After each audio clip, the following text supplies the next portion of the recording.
안녕하세요. 출근길 노동법 전경국 노무사입니다. 오늘은 2022년 1월 27일부터 시행된 중대재해처벌법에서 산업재해로 인한 사망사건이 발생한 경우 사업주 및 경영책임자 등의 경우 1년 이상의 징역형이 부과될 수 있는데, 여기서 이야기하는 사망사건의 그 유형에 과로사의 경우에도 포함되는지에 대해서 궁금해 하시는 분들이 많습니다.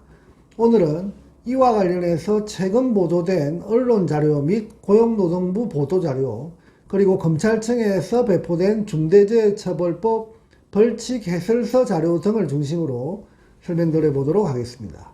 먼저 중대재해처벌법 시행령이 국무회의를 통해 통과되는 그 당시 보도된 언론 자료를 확인하면 과로사 빠진 중대재해처벌법 시행령 국무회의를 통과했다라는 내용으로 매일노동신문에 게재된 기사를 보시는 바와 같이 확인하실 수 있습니다.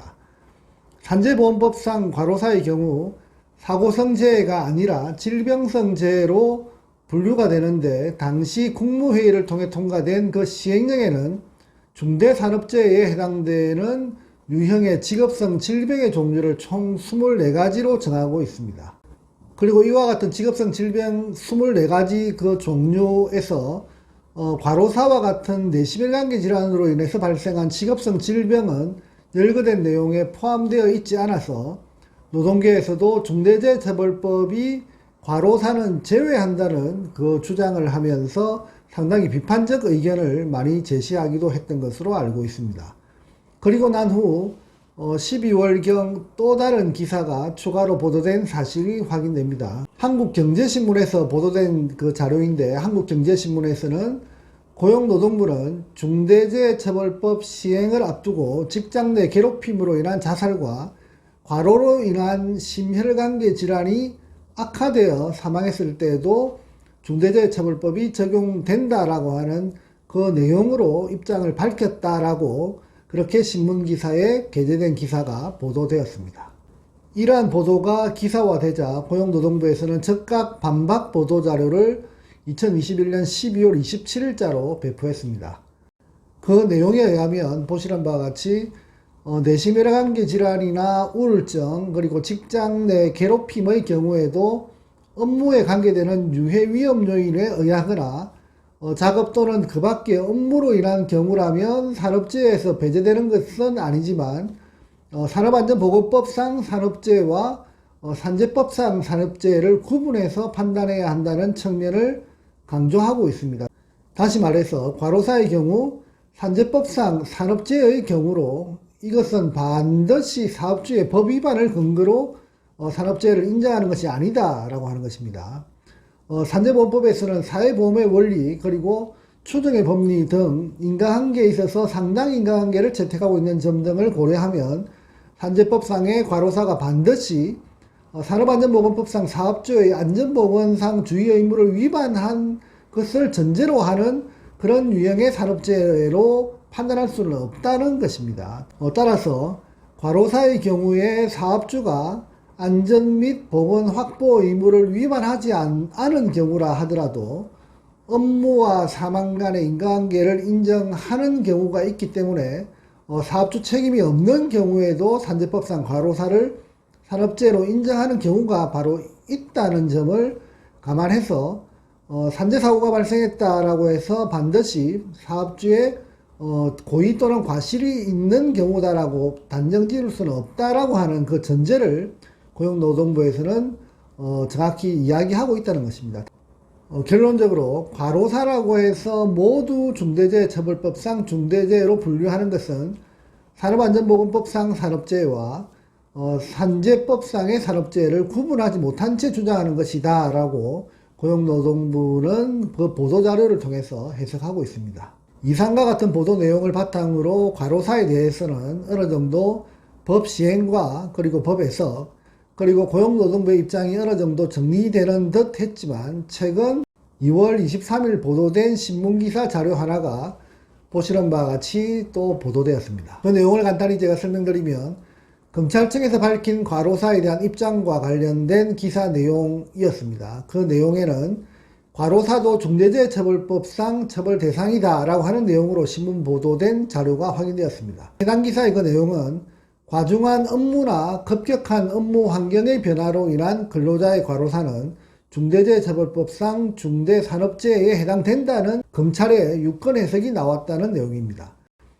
세부 내용으로는 2월 23일 매일경제가 입수한 대검 중대재해처벌법 벌칙 해설서에 의하면 검찰은 과로사와 같은 뇌심혈관계 질환을 중대산업재해로 볼 수 있다고 전제했습니다.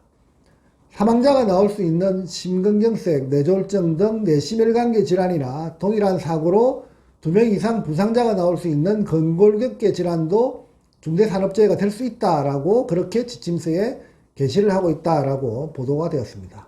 현재 이러한 검찰의 그 지침의 배포는 여러 가지 비판을 저는 받을 수 있다라고 생각이 듭니다. 물론 검찰에 배포된 자료에 의하면 사업주의 법위반 사실을 전제로 한 처벌이다라고 이야기는 하고 있습니다. 그러나 현실적으로 일반 사업주가 자신의 직원이 과로사한 경우 현재 검찰의 지침을 아는 사업주라면 기본적으로 처벌 대상에 올라가고 그리고 책임이 없음을 반증하지 않는 한 처벌받을 수 있다는 막연한 두려움에 빠지는 경우가 상당히 많을 것이다 라고 저는 생각을 합니다. 따라서 이러한 검찰의 보도자료에 대한 여러 가지 반론이 제기될 수 있을 것이다 라고 그렇게 저는 생각합니다. 그 첫 번째가 고용노동부에서 당초에 보도자료를 통해서 배포한 바와 같이 산재법상 과로사라고 하는 것은 곧 사업주의 고의 또는 과실을 전제로 하고 있는 것이 아니다 라고 하는 대전제를 검찰청에서는 알아야 한다는 점입니다.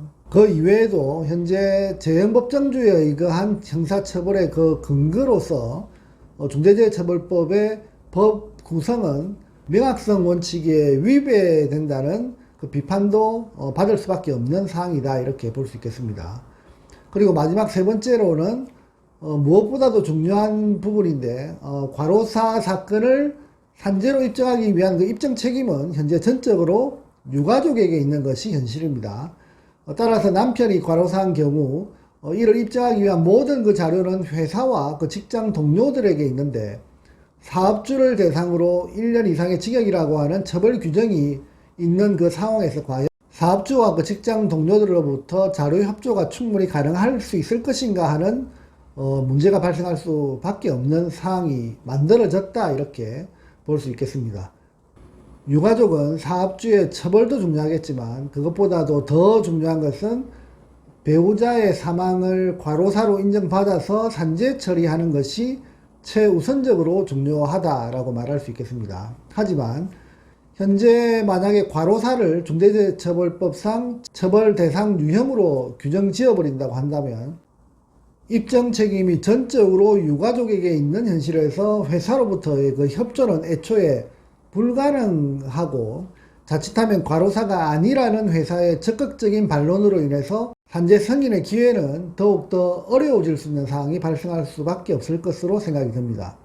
사실 과로사에 대한 책임 손재를 묻는 노동계의 주장도 일면 이해는 되지만 배우자가 일하다가 과로로 인해서 사망한 경우 무엇보다 중요한 것은 유가족이 앞으로 살아갈 생계를 위해서 남편의 사망을 산재로 인정받아서 유족연금을 받을 수 있는 그 환경을 만들어주는 것이 최우선이다라고 저는 생각을 합니다. 따라서 과로사를 중대재해처벌법상 처벌 대상으로 넣자고 하는 그 주장은 자칫 배우자의 사망을 과로사로 입증하는 부분에서 큰 어려움에 봉착할 수 있다는 점도 간과해서는 안 될 것으로 저는 생각을 합니다. 오늘은 중대재해처벌법상의 과로사가 포함될 것이냐 말 것이냐에 대한 여러 보도자료의 그 흐름을 간략히 설명드렸고 현실적으로 유가족을 위한 제도의 방식이 어떤 방식이어야 하는지에 대해서 간략히 설명드려보는 시간을 가져봤습니다. 감사합니다.